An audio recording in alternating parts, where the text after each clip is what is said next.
Dios habla hoy. Y en este día tenemos la palabra de Dios. Hechos capítulo 25. Pablo ante Festo. 3 días después de que Festo llegó a Cesarea para asumir sus nuevas funciones, partió hacia Jerusalén, donde los sacerdotes principales y otros líderes judíos se reunieron con él y le presentaron sus acusaciones contra Pablo. Le pidieron a Festo que les hiciera el favor de trasladar a Pablo a Jerusalén, ya que tenían pensado tenderle una emboscada y matarlo en el camino. Pero Festo respondió que Pablo estaba en Cesarea y que pronto él mismo iba a regresar allí. Así que les dijo: algunos de ustedes que tengan autoridad pueden volver conmigo. Si Pablo ha hecho algo malo, entonces podrán presentar sus acusaciones. Unos 8 o 10 días después, Festo regresó a Cesarea y al día siguiente tomó su lugar en la corte y ordenó que trajeran a Pablo. Cuando Pablo llegó, los líderes judíos de Jerusalén lo rodearon e hicieron muchas acusaciones graves que no podían probar. Pablo negó los cargos. No soy culpable de ningún delito contra las leyes judías, ni contra el templo, ni contra el gobierno romano, dijo. Entonces Festo, queriendo complacer a los judíos, le preguntó: ¿estás dispuesto a ir a Jerusalén y ser juzgado ante mí allá? Pero Pablo contestó: no. Esta es la corte oficial romana, por lo tanto, debo ser juzgado aquí mismo. Usted sabe muy bien que no soy culpable de hacerle daño a los judíos. Si he hecho algo digno de muerte, no me niego a morir. Pero si soy inocente, nadie tiene el derecho de entregarme a estos hombres para que me maten. Apelo a César. Muy bien. Festo consultó con sus consejeros y después respondió: muy bien. Has apelado al César, y al César irás. Unos días más tarde, el rey Agripa llegó con su hermana, Berenice, a presentar sus respetos a Festo. Durante su visita de varios días, Festo conversó con el rey acerca del caso de Pablo. Aquí hay un prisionero, le dijo, cuyo caso me dejó Félix. Cuando yo estaba en Jerusalén, los sacerdotes principales y los ancianos judíos presentaron cargos en su contra y me pidieron que yo lo condenara. Les hice ver que la ley romana no declara culpable a nadie sin antes tener un juicio. El acusado debe tener una oportunidad para que confronte a sus acusadores y se defienda. Cuando los acusadores de Pablo llegaron aquí para el juicio, yo no me demoré. Convoqué al tribunal el día siguiente y di órdenes para que trajeran a Pablo. Pero las acusaciones que hicieron en su contra no correspondían a ninguno de los delitos que yo esperaba. En cambio, tenían algo que ver con su religión y con un hombre muerto llamado Jesús, quien, según Pablo, está vivo. No sabía cómo investigar estas cuestiones, así que le pregunté si él estaba dispuesto a ser juzgado por estos cargos en Jerusalén. Pero Pablo apeló al emperador para que resuelva su caso. Así que di órdenes de que lo mantuvieran bajo custodia hasta que yo pudiera hacer los arreglos necesarios para enviarlo al César. Me gustaría oír personalmente a ese hombre, dijo Agripa. Y Festo respondió: mañana lo oirás. Pablo habla con Agripa. Así que, al día siguiente, Agripa y Berenice llegaron al auditorio con gran pompa, acompañados por oficiales militares y hombres prominentes de la ciudad. Festo dio órdenes de que trajeran a Pablo.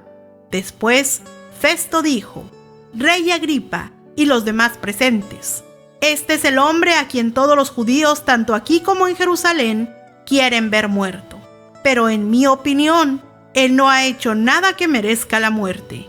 Sin embargo, como apeló al emperador, decidí enviarlo a Roma. ¿Pero qué debo escribirle al emperador? Pues no hay ningún cargo concreto en su contra. Así que lo he traído ante todos ustedes, especialmente ante ti, Rey Agripa, para tener algo que escribir después de que lo interroguemos. Pues no tiene sentido enviarle un prisionero al emperador sin especificar los cargos que hay en su contra.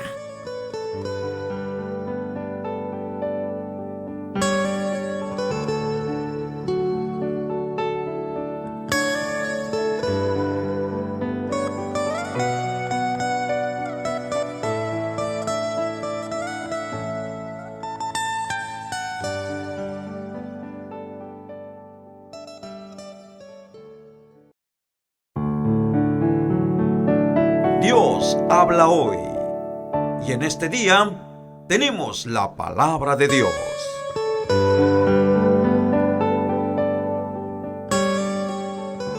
Hechos capítulo 26.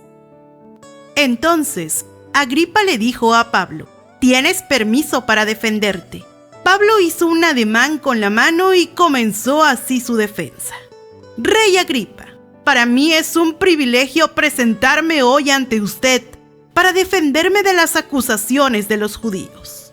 Sobre todo, porque usted está bien informado de todas las tradiciones y controversias de los judíos. Por eso le ruego que me escuche con paciencia. Todos los judíos saben cómo he vivido desde que era niño, desde mi edad temprana entre mi gente y también en Jerusalén. Ellos me conocen desde hace mucho tiempo y pueden atestiguar, si quieren, que viví como fariseo, de acuerdo con la secta más estricta de nuestra religión. Y ahora me juzgan por la esperanza que tengo en la promesa que Dios hizo a nuestros antepasados.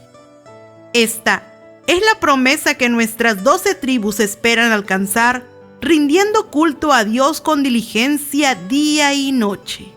Es por esta esperanza, oh Rey, por lo que me acusan los judíos, porque les parece a ustedes increíble que Dios resucite a los muertos. Pues bien, yo mismo estaba convencido de que debía de hacer todo lo posible por combatir el nombre de Jesús de Nazaret. Eso es precisamente lo que hice en Jerusalén. Con la autoridad de los jefes de los sacerdotes, metí en la cárcel a muchos de los santos, y cuando los mataban, yo manifestaba mi aprobación. Muchas veces anduve de sinagoga en sinagoga, castigándolos para obligarlos a blasfemar.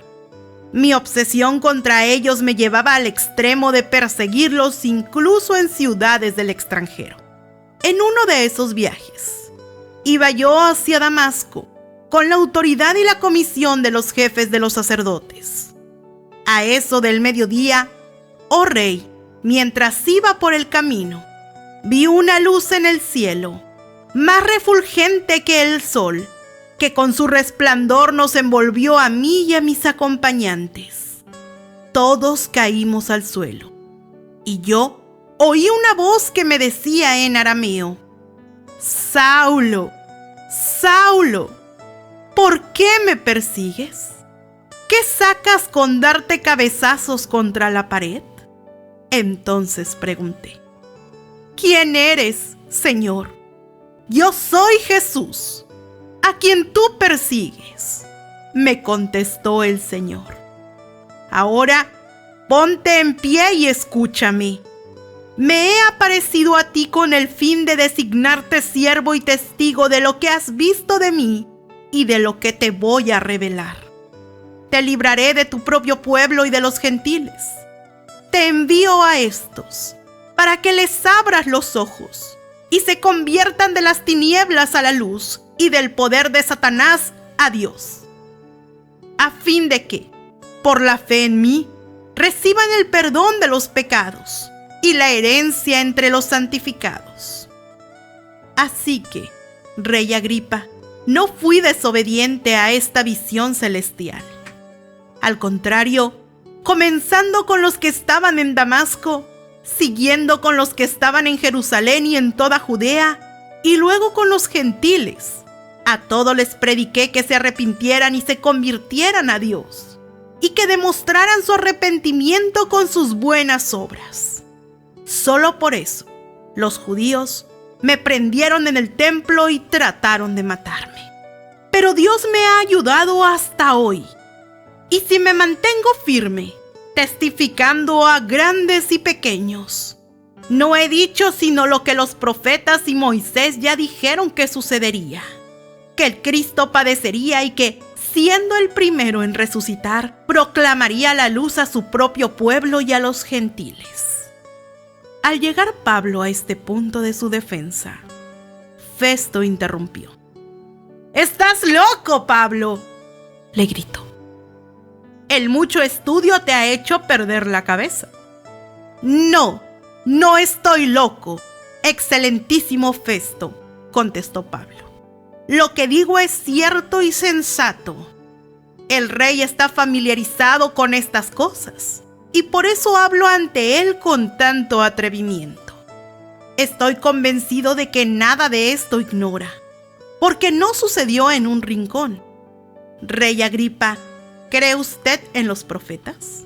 A mí me consta que sí. Un poco más y me convenzas de hacerme cristiano, le dijo Agripa. Sea por poco o por mucho, le replicó Pablo. Le pido a Dios que no solo usted, sino también todos los que me están escuchando hoy, lleguen a ser como yo, aunque sin estas cadenas. Se levantó el rey y también el gobernador, Berenice y los que estaban sentados con ellos. Al retirarse, decían entre sí: este hombre no ha hecho nada que merezca la muerte ni la cárcel. Y Agripa le dijo a Festo: se podría poner en libertad a este hombre si no hubiera apelado al emperador.